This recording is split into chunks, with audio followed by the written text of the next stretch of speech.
Hello friends, എല്ലാവർക്കും നമസ്കാരം. നിങ്ങളേവരും കാത്തിരിക്കുന്ന നയനയുടെയും ആദർശിൻ്റെയും ഇന്നത്തെ വിശേഷത്തിലേക്ക് എല്ലാ കൂട്ടുകാർക്കും സ്വാഗതം. എല്ലാവർക്കും നല്ലൊരു ദിവസം ആശംസിച്ചുകൊണ്ട് തന്നെ നമുക്ക് ഇന്നത്തെ സൂപ്പർ ഹിറ്റ് വിശേഷത്തിലേക്ക് കിടക്കാം അല്ലേ. അങ്ങനെ തുടങ്ങുമ്പോൾ തന്നെ കാണിക്കുന്നത് വേറെ ആരെയല്ല, നമ്മുടെ നയനയും ആദർശിനെയാണ്.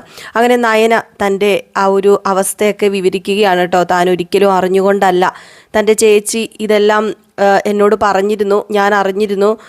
ആത്മഹത്യാ ഭീഷണി മുഴക്കിയത് കൊണ്ടാണ് ഞാനിത് ആദർശനോട് പറയാതിരുന്നത്. അത് ഞാൻ പറയാൻ തുടങ്ങിയതാണ്. പക്ഷെ അന്നൊക്കെ എന്നെ നവ്യേച്ചി സമ്മതിച്ചില്ല എന്നൊക്കെ ഇങ്ങനെ പറഞ്ഞു കഴിഞ്ഞപ്പോഴത്തേക്ക് നീ കൂടുതൽ ഒന്നും ഇങ്ങോട്ട് പറയണ്ട, മതി, നിൻ്റെ എല്ലാ കാര്യങ്ങളും എനിക്ക് മനസ്സിലായി. നീ സത്യം പറഞ്ഞിട്ടുണ്ടെങ്കിൽ നുണ പറയുമെന്ന് ഞാൻ പ്രതീക്ഷിച്ചതേ അല്ല. നീ പക്ഷേ വലിയൊരു നുണ തന്നെയാണ് പറഞ്ഞിരിക്കുന്നത്. അതുകൊണ്ട് അതൊന്നും എനിക്ക് ഒരിക്കലും അംഗീകരിക്കാൻ പറ്റുന്ന കാര്യങ്ങളല്ല. നീയും നിൻ്റെ ചേച്ചിയും നുണ പറയാൻ മാത്രമാണ് വാ പൊക്കുന്നത്. നിൻ്റെ ചേച്ചിയുടെ കാര്യം എനിക്ക് പണ്ടേ അറിയായിരുന്നു, നിൻ്റെ ചേച്ചി ഏത് തരക്കാരിയാണെന്ന്. പക്ഷേ അതിൽ നിന്നെ ഞാൻ പെടുത്തിയിട്ടില്ലായിരുന്നു. ഇപ്പം പക്ഷേ അതിനേക്കാൾ തരം താഴ്ന്നാണ് ഞാൻ നിന്നെ കാണുന്നത്. നവ്യേനേക്കാളും അറപ്പും വെറുപ്പും എനിക്കിപ്പം നിന്നെ കാണുന്നത്. പക്ഷേ നീ ഇപ്പം ഇവിടെ ജീവിക്കും, നിനക്കിവിടെ ജീവിക്കാതെ പറ്റില്ലല്ലോ. അതുകൊണ്ട് തന്നെ ഞാനും എങ്ങനെയെങ്കിലും അഡ്ജസ്റ്റ് ചെയ്ത് പൊക്കോളാന്ന് പറയുമ്പം ആദർശേട്ടൻ ഇങ്ങനെയൊന്നും പറയരുത്, ഞാൻ പറഞ്ഞല്ലോ എനിക്കൊരു തെറ്റുപറ്റിപ്പോയി, അതിനെന്നോട് ക്ഷമിക്കണം എന്നൊക്കെ പറഞ്ഞപ്പോൾ ഇല്ല, ഒരിക്കലും ക്ഷമിക്കില്ല. ഈ ക്ഷമിക്കാനും പൊറുക്കാനും ഒക്കെ ഈ ആദർശിനറിയാം. പക്ഷേ നിൻ്റെ മുമ്പിൽ ക്ഷമിക്കുകയോ പൊറുക്കുകയോ ഒന്നും ഞാൻ ചെയ്യില്ല. കാരണം നീ എൻ്റെ ജീവിതം തൊലയ്ക്കാൻ വന്ന ഒരുത്തിനെ പോലെ മാത്രമേ ഞാൻ നിന്നെ ഇനി കാണുകയുള്ളൂ. പിന്നെ സന്തോഷങ്ങൾക്കിടയിൽ ഇങ്ങനെ സങ്കടപ്പെടുത്താൻ വേണ്ടി ഓരോരുത്തർ വരുമല്ലോ, അതിൽ ദൈവം എന്നെ സങ്കടപ്പെടുത്താൻ പറഞ്ഞയച്ചതാണ് നിന്നെ. അല്ലാതെ ഒരിക്കലും നീ എൻ്റെ ഭാര്യ, ആ ഭാര്യ എന്ന പദം പോലും കേൾക്കാനുള്ളതോ അത് പറയാനുള്ളതോ അതിനൊന്നും എനിക്കിനി പറ്റില്ല. നീ എൻ്റെ ഭാര്യയല്ല, നീ എൻ്റെ ആരുമല്ല. ഞാൻ പറഞ്ഞല്ലോ, ഇനി നീ ഇവിടെ ഒരു അന്തേവാസി മാത്രമായിരിക്കും എന്നിങ്ങനെ പറയുമ്പം അതെ എനിക്കറിയാം, ഞാൻ ഏതെങ്കിലും മൂലയ്ക്ക് ഒതുങ്ങി കൂടിക്കോളാം. പിന്നെ മുത്തശ്ശൻ പറയുന്നത് കേട്ടിട്ട് എനിക്കിവിടുന്ന് പോകാൻ പറ്റുമോ? ഒരിക്കലുമില്ല. മുത്തശ്ശനെ വേദനിപ്പിച്ചിട്ട് ഞാൻ ഇവിടുന്ന് പോവില്ല. അതുകൊണ്ടല്ലേ ഞാൻ പോകാത്തത്. ഇല്ലെങ്കിൽ എനിക്ക് ഇവിടുന്ന് പോകുന്നത് കൊണ്ട് യാതൊരു പ്രശ്നവും ഇല്ല. ഞാൻ എൻ്റെ വീട്ടിൽ പോയി നിന്നേനെ. എൻ്റെ ചേച്ചി ഇവിടെ പിടിച്ചു നിൽക്കുന്നത് പോലെ നിൽക്കാനുള്ള ആ ഒരു ശേഷിയൊന്നും എനിക്കില്ല. പക്ഷേ മുത്തശ്ശൻ്റെ ഈ അവസ്ഥ പരിഗണിച്ചിട്ട് ഞാൻ എങ്ങനെയാണ് പോകുന്നത് എന്നൊക്കെ പറയുമ്പോൾ അതാണല്ലോ നിൻ്റെ പിടിവള്ളി, ഏറ്റവും വലിയ പിടിവള്ളി, മുത്തശ്ശൻ്റെ അവസ്ഥ. അത് തന്നെയാണ് നീ ഇപ്പം ദുരുപയോഗം ചെയ്തുകൊണ്ടിരിക്കുന്നത്. അതുകൊണ്ട് ഞാൻ പറയുക, എല്ലാവരുടെയും മുമ്പിൽ ഭാര്യയും ഭർത്താവും, അല്ലാത്തപ്പോൾ നീ എൻ്റെ ആരുമല്ല, അത് നീ മനസ്സിലാക്കിക്കോ എന്ന് പറഞ്ഞപ്പോൾ നയനയും പറഞ്ഞു, അല്ലെങ്കിലും അതങ്ങനെ തന്നെയാണല്ലോ, ഇത്രയും നാളും അങ്ങനെ ആയിരുന്നല്ലോ. എല്ലാവരുടെയും മുമ്പിൽ അഭിനയിച്ചിട്ട് ഈ റൂമിനകത്ത് കയറുമ്പോൾ നമ്മളെന്നും രണ്ട് തന്നെയല്ലേ, ഇനിയും അങ്ങനെ തന്നെ ആയിരിക്കും, അതിൽ കൂടുതലായിരിക്കും. അല്ലാതെ ഒരവകാശം ചോദിച്ചോ ഒന്നും ചോദിച്ച് ഞാൻ ആദർശേട്ടൻ്റെ മുമ്പിൽ വരില്ല എന്നൊക്കെ ഇങ്ങനെ പറഞ്ഞു. ഏതായാലും ഇതൊക്കെ പറഞ്ഞിട്ട് നമ്മുടെ ആദർശ് അങ്ങ് പോയിട്ടോ.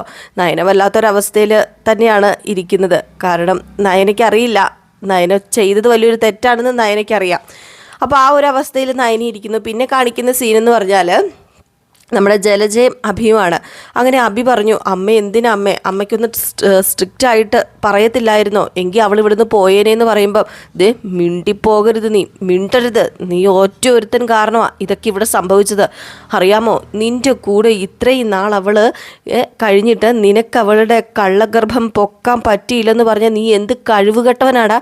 നിനക്ക് എന്തായിരുന്നു? നിന്നെപ്പോലെ ഒരു വിത്തൻ്റെ വയറ്റിൽ വന്ന് മുളച്ചല്ലോ എന്ന് ഓർത്തിട്ട് ഞാനിപ്പോൾ ഇവിടെ കിടന്ന് ഉരുകുന്നത്. നീ എന്നെ ഉരുക്കി തീർക്കാൻ വേണ്ടി ജന്മം എടുത്തൊരു മുതലാടാന്നൊക്കെ പറഞ്ഞുകൊണ്ട് നമ്മുടെ അഭിനെ ഇങ്ങനെ കുറ്റപ്പെടുത്തുകയാണ്. അപ്പോഴത്തേക്കും അഭി പറയുന്നുണ്ട്, ഞാൻ എന്ത് ചെയ്യാനാ, അറിയാലോ എനിക്ക് അവളുടെ അടുത്ത് പോകുന്നത് പോലും ഇഷ്ടമല്ല, ഞാൻ അവളുടെ മുഖത്ത് പോലും നോക്കാറില്ല. പിന്നെ എങ്ങനെയാണ് ഞാൻ അവളുടെ വയറിനകത്ത് പാട് കെട്ടി വെച്ചിട്ടുണ്ടോ ഇല്ലോ എന്ന് കണ്ടുപിടിക്കുന്നത്?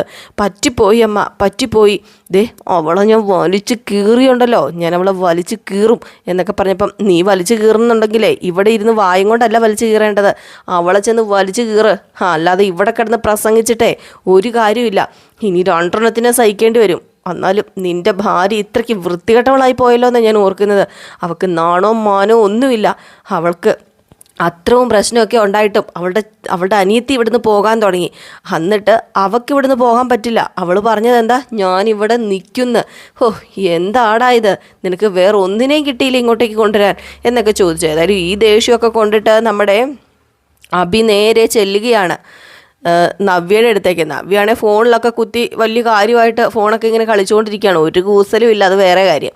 അങ്ങനെ നവ്യയുടെ മുമ്പിൽ ചെന്നിട്ട് നിനക്ക് നാണമില്ലല്ലോടി, നീ ഇവിടെ എന്താ കാണിച്ചുകൊണ്ടിരിക്കുന്നതെന്ന് ചോദിച്ചപ്പം അല്ല അഭി കണ്ടില്ലേ, ഞാനിവിടെ ഫോണിൽ നോക്കിക്കൊണ്ടിരിക്കുക. ദേ മിണ്ടിപ്പോകരുത്, ഉള്ളതെല്ലാം ചെയ്തു വെച്ചിട്ട് എടി ഏതെങ്കിലും ഒരു പെണ്ണ് ചെയ്യുന്നതാണോടി നീ ചെയ്തിരിക്കുന്നത്? അല്ല എനിക്കറിയാം, ഒരു പെണ്ണ് ഞാൻ ചെയ്ത പ്രവൃത്തി ചെയ്യില്ല. അതിന് കാരണക്കാരനാരാ? അത് അഭിയല്ലേ? അഭി ഇങ്ങനെ ആയതുകൊണ്ടല്ലേ ഞാൻ ഈ കള്ളത്തരങ്ങളൊക്കെ ഇവിടെ എനിക്ക് കാണിക്കേണ്ടി വന്നത്. ഞാൻ ഇത് കാണിച്ചില്ലായിരുന്നെങ്കിൽ അന്നേ വേറൊരു പെണ്ണിനെ കെട്ടി ഇപ്പം സുഖമായിട്ട് ജീവിച്ചേനെ അല്ലേ? അങ്ങനെ സുഖമായിട്ട് ജീവിക്കാനേ ഞാൻ ഒരിക്കലും സമ്മതിക്കില്ല. എൻ്റെ ജീവിതം തകർത്തിട്ട് അഭി വേറൊരു പെണ്ണിനെ കെട്ടി ജീവിക്കണം. ഞാൻ സമ്മതിച്ചത് തന്നെ. അതുകൊണ്ട് ഈ നവ്യ ഏതറ്റം വരെ പോകാനും തയ്യാറാ. അഭിക്ക് എന്നെ ഇഷ്ടമല്ലെന്ന് എനിക്കറിയാം. പക്ഷേ എന്നെ ഇഷ്ടപ്പെടേണ്ട അഭി, ഞാൻ അഭിയുടെ ഭാര്യയായിട്ട് തന്നെ മരിക്കുകയുള്ളൂ. അല്ലാതെ ഒരിക്കലും ഈ വീട്ടിൽ നിന്ന് ഞാൻ പോകുന്ന അഭി സ്വപ്നത്തിൽ പോലും വിചാരിക്കേണ്ട എന്നൊക്കെ പറഞ്ഞപ്പോഴത്തേക്കും അഭി പറഞ്ഞു, നിന്നോട് പറഞ്ഞിട്ട് ഒരു കാര്യമില്ല. കാരണം നിൻ്റെ തള്ളയും തന്തയൊക്കെ വേണ്ടാട്ടോ അഭി, എൻ്റെ അമ്മേനെയും എൻ്റെ അച്ഛനെയും പറയണ്ട ഇനി. കാരണം അവർക്കൊന്നും ഇതറിയില്ല. പിന്നെ എൻ്റെ അനിയത്തിക്കും ഇതറിയില്ല. എനിക്ക് മാത്രമേ ഇതറിയത്തുള്ളായിരുന്നു. പിന്നെ എൻ്റെ അനിയത്തി എന്നെ ഒരു അടി അടിച്ചു. ആ അടി അടിക്കാനുള്ള അർഹത അവക്കുണ്ട്. പക്ഷേ ഇപ്പം നീ എന്നെ അടിക്കാൻ തുടങ്ങിയല്ലോ, അടിക്കാനുള്ള അർഹത നിനക്കില്ല. കാരണം ഈ വീട്ടിലെ ഏറ്റവും വലിയ ഫ്രോഡ് നീയും നിൻ്റെ അമ്മയുമാണ്. നീയും നിൻ്റെ അമ്മയും ഫ്രോഡായിരിക്കുന്ന കാലം അത്രയും വരെയൊന്നും ഞാൻ എത്തില്ല. എൻ്റെ ജീവിതവും ജീവനും ഒക്കെ രക്ഷിക്കാൻ വേണ്ടിയാണ് ഞാൻ ഈ ഒരു വലിയ കള്ളത്തരം പറഞ്ഞത്. അതിന് ഇപ്പോഴും എനിക്ക് കുറ്റബോധമൊന്നുമില്ല എന്നൊക്കെ പറഞ്ഞു. ഏതായാലും ഇതൊക്കെ കേട്ട് കഴിഞ്ഞപ്പോഴത്തേക്കും അഭി പറഞ്ഞു, നിന്നോട് പറഞ്ഞിട്ട് ഒരു കാര്യമില്ല എന്ന് പറഞ്ഞ് അങ്ങ് പോയിട്ട് അതിനിടയിലാണ് അടിക്കാൻ നമ്മുടെ അഭി ചെന്നത്. അപ്പോഴാണ് കയ്യിൽ കയറി ഇങ്ങനെ നവ്യ പിടിച്ചത്. ഏതായാലും എന്നിട്ട് അഭി അങ്ങ് പോയി. അഭിക്ക് മനസ്സിലായി നവ്യയോട് പറഞ്ഞിട്ട് ഒരു കാര്യമില്ലെന്ന്. പിന്നെ നമ്മുടെ നയനയാണ് കാണിക്കുന്നത്. നയന ഇങ്ങനെ നിൽക്കുമ്പം നമ്മുടെ അനിയുടെ അമ്മ വന്നിട്ട് പറയുക, മോൾ എന്തിനാ മോളെ ഇങ്ങനെ സങ്കടപ്പെടുന്നത്? മോളൊരു കാരണവും ഇല്ലാതെ ഇങ്ങനെയൊന്നും ചെയ്യില്ലെന്ന് ഇവിടെയുള്ള എല്ലാവർക്കും അറിയാം. അതുകൊണ്ട് മോൾ സങ്കടപ്പെടുകയൊന്നും വേണ്ട. മോളുടെ ചേച്ചിയുടെ ജീവൻ രക്ഷിക്കാൻ വേണ്ടിയല്ലേ മോൾ ഇങ്ങനെയൊക്കെ പറഞ്ഞത്. അതുകൊണ്ട് മോൾ വിഷമിക്കുകയൊന്നും വേണ്ട കേട്ടോ. മോൾ സങ്കടപ്പെടേണ്ട. മോളൊരു കാര്യം ചെയ്യേ, ആദർശിൻ്റെ ആ ഒരു ദേഷ്യവും കലിപ്പൊക്കെ മാറിക്കോളും. ആദർശിന് കിട്ടാവുന്നതിൽ ഏറ്റവും നല്ലൊരു ഭാര്യനെയാണ് അവന് കിട്ടിയിരിക്കുന്നത്. അതവന് പതുക്കെ മനസ്സിലായിക്കോളും. മോൾ അതൊന്നും മൈൻഡ് ചെയ്യേണ്ട. മോൾ മുത്തശ്ശിയുടെ അടുത്തേക്ക് ചെല്ല്. അവിടെ അച്ഛനും അമ്മയും തന്നെ ഇരിക്കുക. മോള് ചെന്നാൽ അവർക്കൊരാശ്വാസമായിരിക്കും എന്നൊക്കെ പറഞ്ഞു. ഏതായാലും നമ്മുടെ നയന ഈ ഒരു സമയത്ത് മുത്തശ്ശൻ്റെ അടുത്ത് പോകാൻ വേണ്ടി തുടങ്ങി കേട്ടോ. അങ്ങനെ മുത്തശ്ശൻ്റെ അടുത്ത് ചെന്നിട്ട് മുത്തശ്ശനോട് ഇങ്ങനെ കൈകൂപ്പി നിന്നപ്പം മോളെന്താ ഈ കൈകൂപ്പുന്നത്? വേണ്ട, ഒരിക്കലും വേണ്ട. മോള് തെറ്റ് ചെയ്തിട്ടുണ്ടെന്ന് ഞാൻ പറയില്ല. കാരണം മോൾ എന്ത് തെറ്റാ ചെയ്തത്? മോളുടെ ചേച്ചിയുടെ ജീവൻ രക്ഷിച്ചത് അത് തെറ്റായിട്ട് എനിക്ക് തോന്നുന്നില്ല. പിന്നെ മോളിത് പലതവണ പറയാൻ ഒരുങ്ങിയതല്ലേ. പക്ഷേ അന്നൊന്നും നവ്യ സമ്മതിച്ചില്ല എന്നും എനിക്കറിയാം.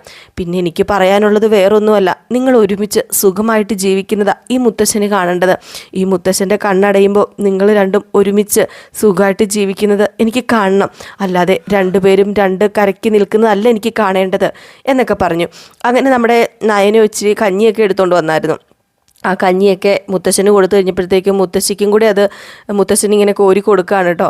എന്നിട്ട് പറഞ്ഞു, ഞങ്ങളിങ്ങനെയൊക്കെ തന്നെയാണ്. അതുപോലെ നിങ്ങൾ രണ്ടും ഒരുപോലെ തന്നെ ഞങ്ങളെപ്പോലെ തന്നെ സ്വരുമയോടെ ജീവിക്കണം. ഞങ്ങൾക്ക് എന്ത് കിട്ടിയാലും ഞങ്ങൾ അങ്ങോട്ടും ഇങ്ങോട്ടും ഷെയർ ചെയ്താൽ ജീവിക്കാറുള്ളത്. ഇതുവരെ ഞങ്ങളുടെ ജീവിതത്തിനിടയിൽ ഒരു ചെറിയ പൊരുത്തക്കേട് പോലും ഉണ്ടായിട്ടില്ല. അതുപോലെയാണ് ഞങ്ങൾ ജീവിക്കുന്നത്. ഞങ്ങളുടെ കൊച്ചുമക്കളും അതുപോലെ തന്നെ ജീവിക്കണമെന്നാണ് എൻ്റെ ആഗ്രഹം. പിന്നെ ഈ പറയുന്ന ആദർശ് മോന്, അവൻ തെറ്റ് ചെയ്തിട്ടില്ല, അവൻ കള്ളം പറഞ്ഞിട്ടില്ല എന്നൊന്നും പറയാൻ പറ്റില്ലല്ലോ. കാരണം മോൾ അന്ന് തന്നെ ആ ഒരു കുറി എടുത്തില്ലേ, അന്ന് മോൾ അമ്പലത്തിൽ പോയി കുറേ നേരം ഇരുന്നില്ലേ ആ കുറി എടുത്തിട്ട്. അതിനകത്ത് എന്താ എഴുതിയിരുന്നത്? അവൻ ചെയ്യുന്നതെല്ലാം തെറ്റാണെന്നും അവൻ വലിയൊരു കള്ളത്തരം മറച്ചു വെച്ചെന്നും. അപ്പം പിന്നെ അവൻ കള്ളത്തരം ചെയ്യാതെ ഇരുന്നിട്ടുണ്ടോ? ഇല്ലല്ലോ എന്നൊക്കെ ഇങ്ങനെ പറയുകയാണ്.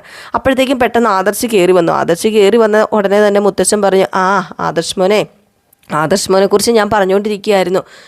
പിന്നെ ഇനി നയനമോളെ കുറ്റപ്പെടുത്തുകയൊന്നും ചെയ്യരുത് കേട്ടോ.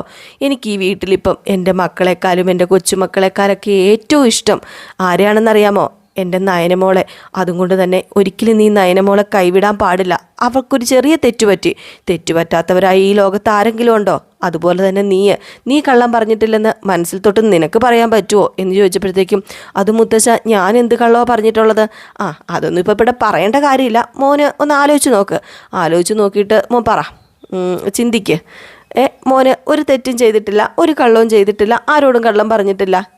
ഈ ലോകത്ത് കള്ളം അത് നമ്മുടെ നിലനിൽപ്പിന് വേണ്ടിയൊക്കെ പറഞ്ഞെന്നൊക്കെ ഇരിക്കും. അത് വലിയൊരു കള്ളമായിട്ട് കരുതി അവരെ വെറുക്കുകയോ ശപിക്കുകയോ ഒന്നും ചെയ്യരുത്. നിങ്ങൾ രണ്ടും ഒരുമിച്ച് ജീവിക്കുന്നത് എനിക്ക് കാണണം എന്നൊക്കെ പറഞ്ഞപ്പോൾ ആദർശ് പറഞ്ഞു, അതേ മുത്തച്ഛ, ഞങ്ങൾ രണ്ടും ഒരുമിച്ച് ജീവിക്കും. മുത്തശ്ശന് വേണ്ടി ഞാൻ എല്ലാം സഹിക്കും. ഹേയ്, അങ്ങനെയല്ല പറയേണ്ടത്. മുത്തശ്ശന് വേണ്ടി നീ എല്ലാം സഹിക്കരുത്. നിനക്ക് വേണ്ടി, നീ നല്ലതുപോലെ ജീവിക്കാൻ വേണ്ടി ദൈവം നിനക്ക് തന്നതാ നയനമോളെ. അവളെ നീ പൊന്നുപോലെ നോക്കണം. നിങ്ങൾ രണ്ടും ഈ കുടുംബത്തിൻ്റെ മാതൃകയായിട്ടാണ് മാറേണ്ടത്. ദേ, ഞങ്ങളെപ്പോലെ, ഞങ്ങളില്ലാതെ വരുമ്പം ഞങ്ങൾക്ക് പകരം നിങ്ങളല്ലേ ഈ കുടുംബത്തിനുള്ളൂ എന്നൊക്കെ പറഞ്ഞിങ്ങനെ നമ്മുടെ മുത്തച്ഛനിങ്ങനെ ഒരുപാട് കാര്യങ്ങളൊക്കെ പറഞ്ഞപ്പോഴത്തേക്കും ആദർശം എല്ലാം തല കുലുക്കി സമ്മതിച്ചു കേട്ടോ. എല്ലാം തല കുലുക്കി സമ്മതിച്ചിട്ട് അങ്ങ് പോവുകയാണ്. പിന്നെ നമ്മുടെ നയനെ അവിടെ ഉള്ളൂ. അപ്പോൾ നയനയോട് മുത്തച്ഛൻ പറഞ്ഞു, മോളെ എല്ലാവരും ക്ഷമിച്ചോളും. പിന്നെ പെട്ടെന്ന് കേട്ട ആ ഒരു ഷോക്കിലായിരിക്കും അവനിതൊക്കെ ഉള്ളത്. അതുകൊണ്ട് എല്ലാവന് പൊറുക്കുകയോ ക്ഷമിക്കുകയൊക്കെ ചെയ്തോളും. മോളൊന്നുകൊണ്ടും പേടിക്കുകയൊന്നും വേണ്ട. പിന്നെ ഈ വീട്ടിൽ നിന്നും ഇറങ്ങിപ്പോകാൻ മനസ്സിൽ പോലും മോള് വിചാരിക്കരുത്. കാരണം മോൾ ഈ വീട്ടിൽ നിന്ന് ഇറങ്ങിപ്പോയാൽ മുത്തശ്ശൻ അന്നവിടെ തീരും. അതുകൊണ്ടാണ് പറഞ്ഞത്, മോൾ ഒരിക്കലും ഈ വീട്ടിൽ നിന്ന് ഇറങ്ങിപ്പോകാൻ പാടില്ല. പിന്നെ നിന്നെപ്പോലൊരു പെണ്ണിന് ആദർശിനെ പെട്ടെന്ന് മാറ്റിയെടുക്കാൻ കഴിയും. അതുപോലെ മോള് പെട്ടെന്ന് ആദർശിനെ മാറ്റിയെടുക്കണം. അതിനു വേണ്ടി ചെയ്യേണ്ട കാര്യങ്ങളൊക്കെ മോള് ചെയ്യണം. അല്ലാതെ ഒരിക്കലും രണ്ടുപേരും പരസ്പരം വഴക്കടിക്കല്ല ചെയ്യേണ്ടത്. രണ്ട് കൈ കൂട്ടിയടിച്ചാലല്ലേ ഒച്ചയുണ്ടാകത്തുള്ളൂ. അതുകൊണ്ട് മോൾ ഒന്നിനും പ്രതികരിക്കേണ്ട. അവനെ നീ സ്നേഹിച്ച് തന്നെ മാറ്റിയെടുക്കണം എന്നൊക്കെ പറയുകയാണ്. ഏതായാലും ഇത് പറഞ്ഞു കഴിഞ്ഞപ്പോഴത്തേക്കും നമ്മുടെ നയനയ്ക്ക് വല്ലാത്തൊരു പേടി മനസ്സിൽ. കാരണം ആദർശിനെ മാറ്റിയെടുക്കാൻ പറ്റില്ല എന്ന് നയനയ്ക്ക് അറിയാം. കാരണം കുറച്ച് സീനുകളും കാണിക്കുകയാണ് കേട്ടോ. ആ ഒരു പറഞ്ഞ സീനുകൾ നമ്മുടെ ആദർശ് പറഞ്ഞായിരുന്നല്ലോ, നിന്നെ ഒരിക്കലും ഭാര്യയായിട്ട് ഞാൻ അംഗീകരിക്കില്ല. പുറത്തെല്ലാവരുടെയും മുന്നിൽ നീ എൻ്റെ ഭാര്യയും അകത്ത് നീ വെറും ഒരു അന്തേവാസിയുമായിരിക്കും എന്ന് പറഞ്ഞ ആ ഒരു സീനും ഓർക്കുന്നുണ്ട് കേട്ടോ. അപ്പോൾ അതൊക്കെ കാണിച്ചാണ് ഇന്നത്തെ വിശേഷം അവസാനിക്കുന്നത്. അപ്പോൾ എല്ലാവരും കാത്തിരിക്കുക പുതിയ വിശേഷത്തിനായിട്ട്. അടുത്ത വിശേഷമായിട്ട് കാണുന്നവരെ എല്ലാവർക്കും ടാറ്റാ, ബൈ ബൈ.